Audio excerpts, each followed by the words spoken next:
Catastrophe does not begin with something big. It starts small, something unseen. And when it falls, lives are affected. Every day, people step into uncertainty, climbing higher, going further to maintain the systems that sustain our society. When structures fail, it is not only steel that breaks, it is safety, livelihood, and trust. At Enygma, we use AI to detect early signs of failure before disaster occurs, to protect lives, to preserve critical assets, to reduce environmental harm. When risk is reduced, families are protected. When we prevent costly failures, we safeguard wealth and resources. When we optimize systems, we protect the environment entrusted to us.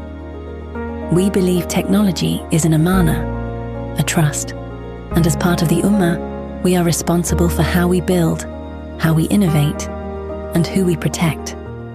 Our innovation is not only about advancement, it is about preserving what matters: life, resources, and the future we share.